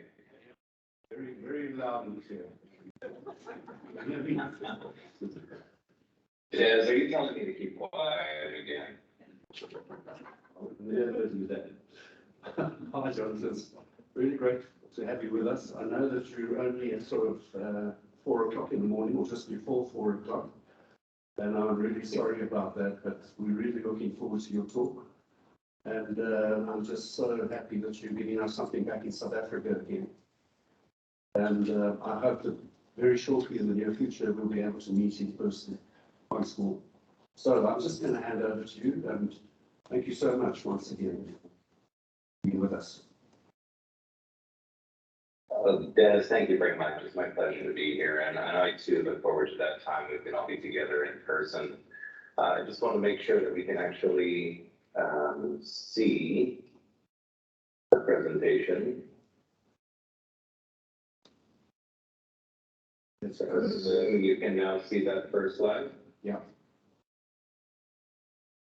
And I can just hear myself in the distance, so I get a little bit of feedback there, so that's cool. That's great for me, especially at 4 in the morning. First of all, good morning, afternoon, evening, everyone. And congratulations. It's an absolute delight to be here today. And I really want to thank Des and the great team at Greenside Design Center for inviting me to share in this event. It's always an honor and privilege to be able to participate in design graduation, see the future of design way out today. As we all have vital roles to play to help our industry, our communities, and our world through design. On behalf of the International Council of Design, I'd like to thank all of you who have taken the time and effort to be here today. And I know that all of you have put in many, many years and a lot of study to be here today, so congratulations. And it's also a wonderful time to do a little bit of pause and reflect. I love the adage that we're always chasing that horizon line over the future, and it's always difficult to achieve that, getting to the horizon line, and ultimately it's impossible unless you're a flat earther, but that's another story for another day. But along the way, we rarely take the time to pause, turn around 180 degrees and see how far we've come. And to recognize that we've come a long way. And also a reminder that none of us can individually be the change our world needs right now, but collectively, collaboratively, and by being present and listening, can we learn and act on what our next step should be as designers and as a design organization. The International Council of Design, and by the way, I'd like to introduce myself. My name is Jonathan Stradley. I'm the president of the International Council of Design. The International Council of Design, or ECOD, is the world's largest organization representing professional designers across the spectrum of design disciplines. It is composed of national professional designer associations, designer universities, and governmental design promotion entities. Currently, ECOD focuses on communicating the value of design, national design policy, and design education and research. As a design community, sharing and promoting the value of design also requires goals and principles, and I'd like to talk about that today. One of our current projects with our members is the ECOD Principles for Designers document, a baseline code of conduct and best practices that an organization can put to immediate use or expand upon to offer their own documents suited to their particular social, economic, and cultural attributes. We are doing this in conjunction with many of our member organizations around the world who have developed codes of conduct, best practice documents, and manifestos ranging from simple and concise to detailed and focused on specific disciplines of design. Ultimately, we are producing a shared understanding and collective conversation on design values and principles amongst our member organizations who are focused on design value, advocacy, education, and production. A little look to the past to know how we got to where we are today. The Industrial Revolution of the 18th century required the development of new areas of expertise. First, to discover how to utilize the new manufacturing capacities resulting from advances in application of energy and manipulation of materials, and then to develop the means to merchandise the resulting new products for a growing urban middle class. Producers turned to craftsmen and artisans, wood and metal workers, later to be recognized as product designers, to craft these new products, and to calligraphers and printers, later to be recognized as graphic designers. to develop the tools of merchandising, packaging, and corporate identity, mass media adorned by advertising. In the 18th and 19th centuries, these practitioners were effectively servants of producers, interested in the rapid expansion of consumption. These practitioners were not considered and did not see themselves as professionals. The designation designer appeared only late in the 19th century. Not unrelated, during that period, attention began to be addressed to the social, environmental, and cultural implications of industrialization and increasing consumption. Environmental degradation, urban squalor, and social tensions became byproducts of much of this movement. Only in the middle of the 20th century did designer communities take the first steps in dividing themselves as a distinct profession by establishing a representative organization, at first discipline-specific and local in scope. In the 1960s, seeking greater leverage, national designer associations banded together to establish international designer organizations. While other professions, doctors, lawyers, etc., have had the benefit of many centuries of collective action to develop well-articulated ethical canons and codes of conduct, contributing to their elevated social and financial status, designers have yet to develop an equally robust professional canon. Today, globalization offers unique challenges to both designers and the users of design.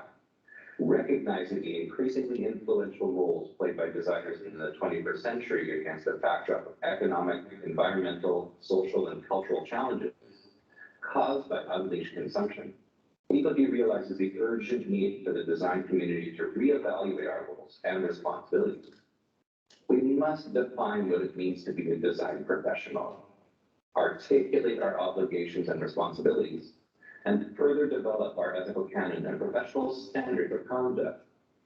As influential as we are in creating modern messages, products, spaces, and services, so are we complicit in the negative impacts of modern consumption. A robust ethical canon and a robust ethical design culture is required for the benefit of our communities and to enable design to achieve its potential to improve the quality of life for all. Such an effort can only be conducted by the entire community of designers, practitioners, students, educators, professionals, in a considered and structured process.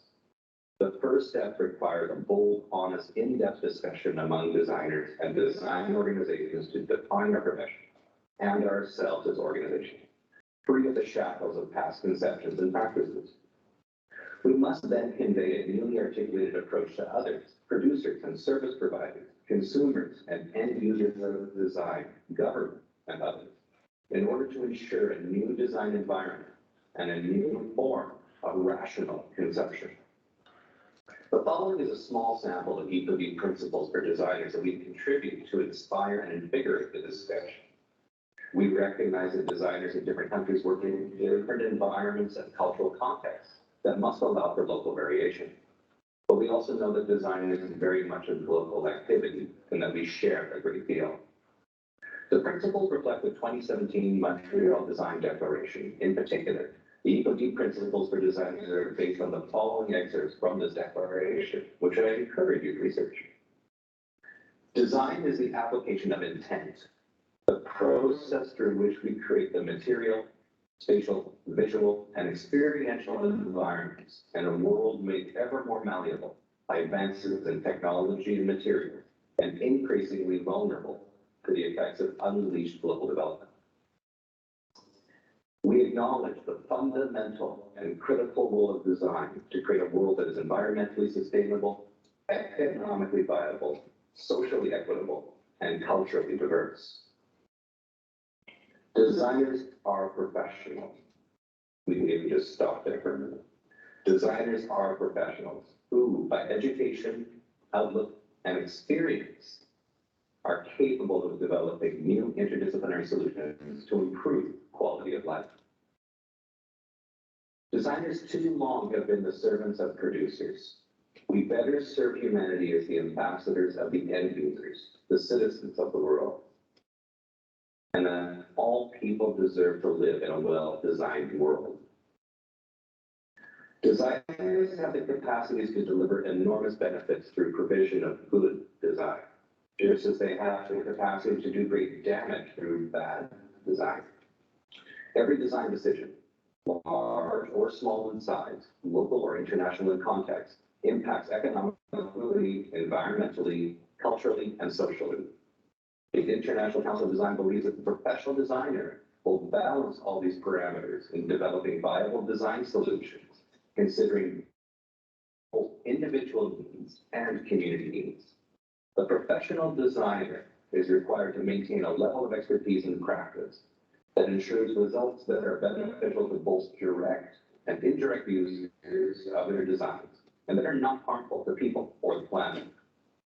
Such expertise requires a proper educational foundation in design and many associated subjects, the adoption of sophisticated methodologies, and a structured effort to maintain currency through lifelong learning of a broad spectrum of topics.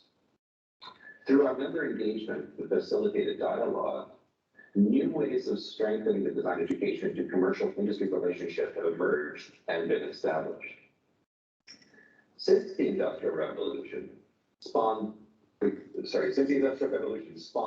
current culture of conception, the triangular relationship between designers, producers, and users has been dominated by the producers, motivated by the desire for quick profit. Producers determine what will be produced, designed, and how these products will be marketed or designed.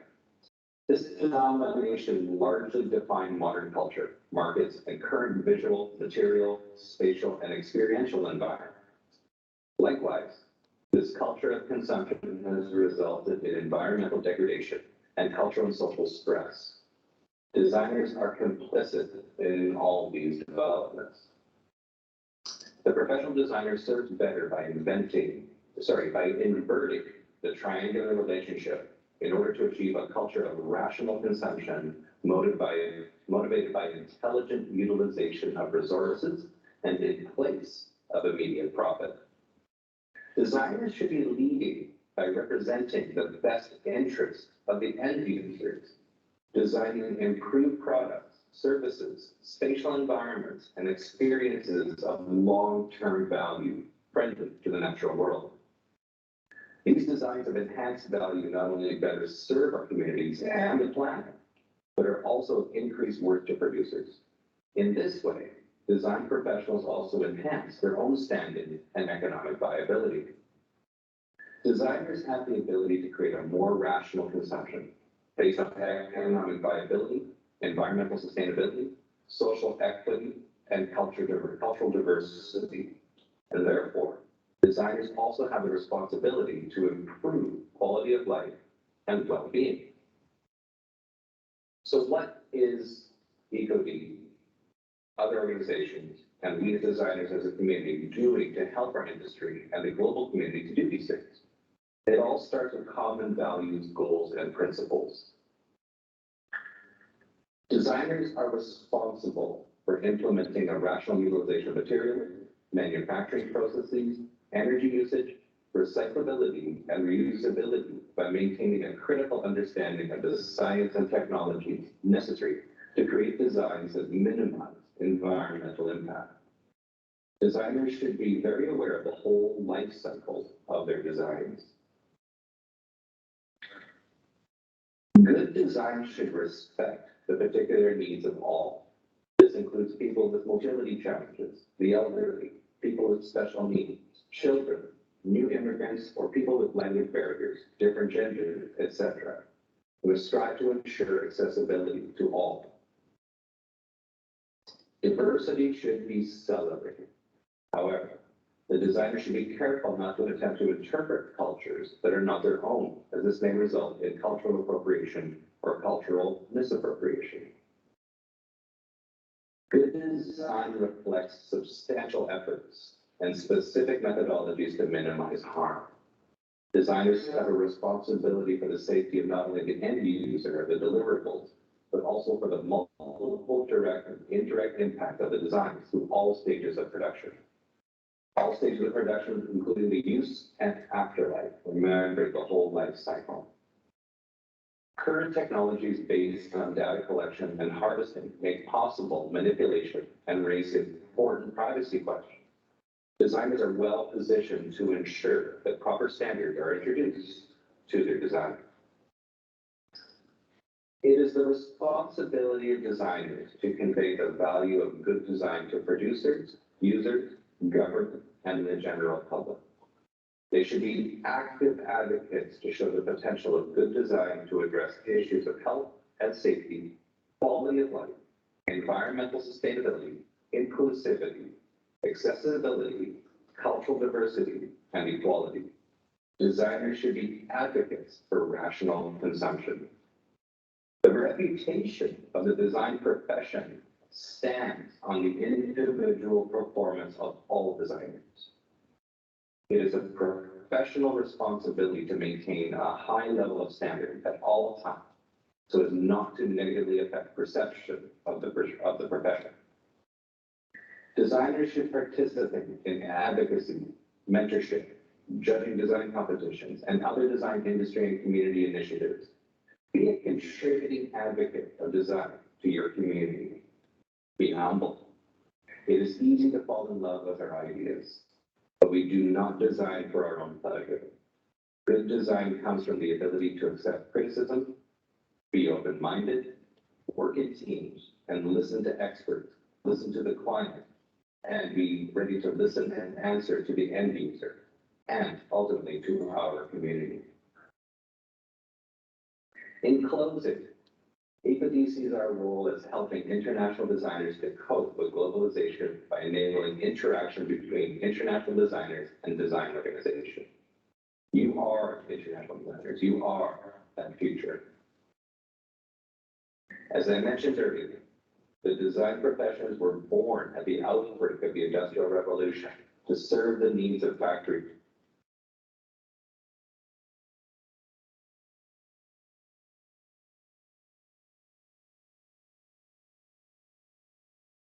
beginning. We believe that it has become time to change the relationship between producers, designers, and end users. Instead of being the servants of producers, we believe designers better serve by being the ambassadors of the end user, using their capacities to better respect long-term needs, cultural heritage, and the environment. You are the ones to set the tone for the future of design. Keep observing, keep researching, keep your path forward in design focused on ensuring that our world and all of us within this world can appreciate that we have power to make the world a better place to live. Thank you, congratulations, and all the best to each and every one of you as you venture forward into one of the most beautiful professions you can possibly have. Congratulations.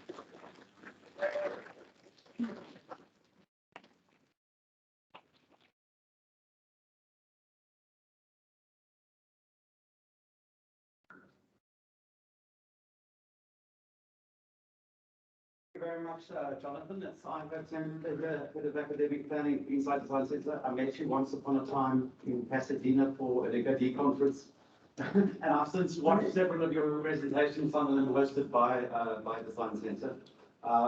We're very grateful to have you join us. We're sorry we had to wake you up so early in the morning. I'm not sure what the word, I'm not sure how to translate 70 degrees Fahrenheit and light rain. It doesn't sound pretty as far as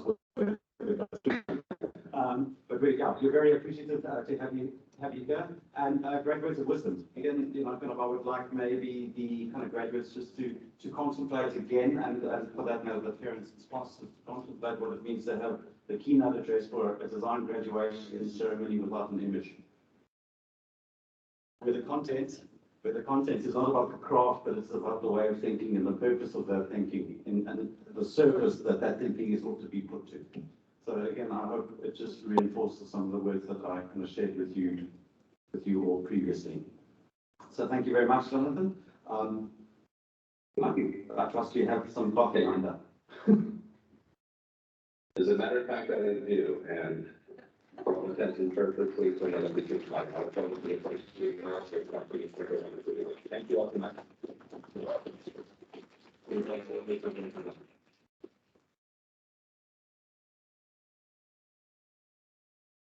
And for the graduates, finally, again, congratulations. It has been Sultan Trana in one way, shape or form over 1 year, 3 years, 4 years. Some of you will be back for 5 years as we kind of eventually get our kind of masters, which I'm working on, kind of launched and out there in the world. And again, if you remember, there was an image earlier, 35. You know, you are now alumni, so you are kind of part of our extended family. We expect, as a matter of course, to kind of keep in touch with you and you to keep in touch with us. So in the same way that we are, you know, hosting a series of talks on our, by our alumni, we would like you to kind of be able to fulfill that role in the not too distant future. And with that, I would like you all also just to kind of turn over your certificates. And on the back of your certificates, you will see in invisible ink the directions to Oxford, or Oxford. Okay. So as alumni, you are now also the proud owners of this fanciful clothing, okay, which is naughty. You have to be a professor in order to wear your hood in such a way that it doesn't strangle you like this. But until such a time, welcome to the world of academia.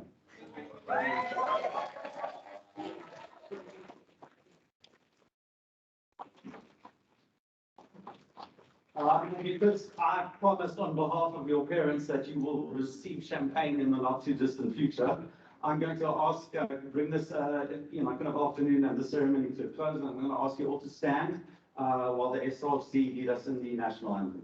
Thank you.